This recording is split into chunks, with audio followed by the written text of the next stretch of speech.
Another thing that you guys are going to have to prepare for is the offseason. The minor league baseball offseason is a huge challenge for most ball players. You're getting paid nothing. So you're going to earn $0 for the whole offseason.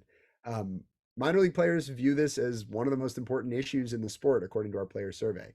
It's the third most significant issue, according to players. And most minor league players are actually losing money in the offseason because they're spending money on training and they're not able to, save up enough during the season in order to cover that. So players on average are spending almost $300 a month on training. This is significant because obviously you have to train in order to be prepared for the next season, but your team is not going to cover these expenses. So you're responsible for that expense as well as your housing. Players are often spending, 500, 1,000, $1,500 a month on rent, depending on where you live. So it's important that you prepare for the off season and know what's coming because really, I mean, a lot of players are having to get jobs. They're having to offset costs in some really important way. And if you don't have a big signing bonus, right, you're going to have to be prepared to either work or find a way to get by. I worked almost every offseason in my career. Most players, who sign for lower amounts will do that. We found that 50% of players, a little over 50% actually work during the offseason. Guys are working jobs from, if it's coaching at a facility or giving lessons, that's a really popular one. Work at a Lululemon, guys are, grinding their way through the offseason because frankly, that's minor league baseball. So there's a lot of different approaches to going through the off season as a minor league player. It really depends a lot on location. For a lot of guys, if your proximity to a gym is 45 minutes to an hour, that really limits you on what your options are versus if you live in a bigger metropolitan area with a lot more resources nearby.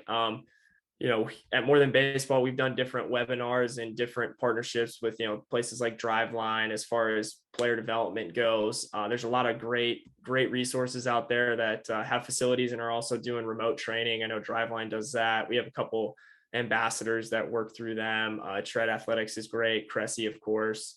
So there's a lot of different places. And if you are going to train on your own, you're probably going to have to get checked in by the strength and conditioning coordinator from your team. Depending on the organization, some are going to make you record different metrics. Some are not. Again, it's just kind of dependent on you. In general, I feel like most organizations, as long as you're just taking accountability and doing what you're supposed to be doing, they usually try to leave you alone.